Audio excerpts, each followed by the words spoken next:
যাতায়াতের সুবিধা করার জন্য ড্রেনের শিলান্যাস করা হলো।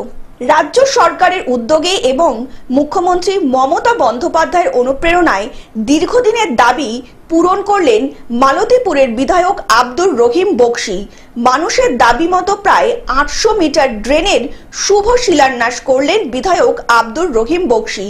বিধায়ক জানান, রাতুয়া বিধানসভা কেন্দ্রের বাহারালাল অঞ্চলের কসবা গ্রামে একটি ড্রেনের খুব প্রয়োজন ছিল। মানুষের দীর্ঘদিনের চাহিদা ছিল এই ড্রেন।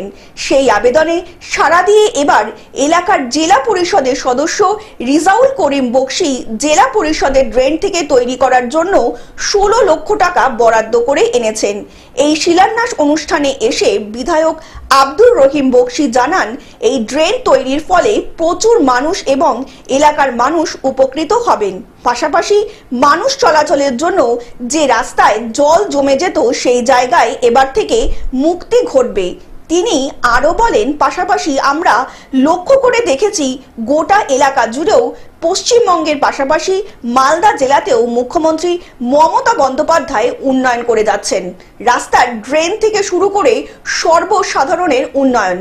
অন্যদিকে জনপ্রতিনিধিরা মানুষের পাশে এবং মানুষকে সুযোগ সুবিধা দেওয়ার চেষ্টা করে যাচ্ছেন প্রতিনিয়ত। বৃহস্পতিবার এই ড্রেন তার নমুনা। আগামী দিনে আরো প্রচুর কাজ এলাকার বিধায়ক তিনি নিয়ে আসছেন। পঞ্চায়েত সমিতির কাজ করছে, গ্রাম পঞ্চায়েতও কাজ করছে বলে জেলা পরিষদ আরো বেশি কাজ করবে বলে তিনি আশা রাখবেন। মানুষের যা আশা আকাঙ্ক্ষা মমতা বন্দ্যোপাধ্যায়ের প্রতি আস্থা ভরসা, সেটাকে মমতা বন্দ্যোপাধ্যায় টিকিয়ে রেখেছেন।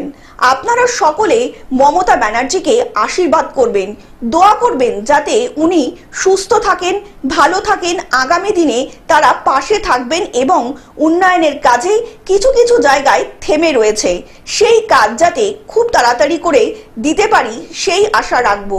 তারপর পাশাপাশি মাননীয় মুখ্যমন্ত্রীকেও ধন্যবাদ জানান আব্দুর রহিম বক্সী। গোটা পশ্চিমবঙ্গের সাথে সাথে মালদার সাথে রতুয়া বাহারাল সর্বত্রই সম্মানীয় মুখ্যমন্ত্রী মাননীয় মমতা ব্যানার্জি যে উন্নয়নের ধারা কেন্দ্রীয় সরকারের শত বঞ্চনার পর সেই ধারা অব্যাহত আছে। রাস্তা ড্রেন থেকে শুরু করে সর্বস্তরের মানুষের সমস্ত ধরনের সহযোগিতা মুখ্যমন্ত্রী করছেন। মালদা থেকে অভিষেক দাসের রিপোর্ট, গ্লোব নিউজ। এখন থেকে গ্লোব টিভি দেখুন আপনার স্মার্টফোনেও। গুগল প্লে স্টোর অথবা অ্যাপল স্টোর থেকে ডাউনলোড করুন গ্লোব টিভি লাইভ অ্যাপ। এছাড়া জিও টিভি অ্যাপ থেকে দেখুন গ্লোব টিভি লাইভ।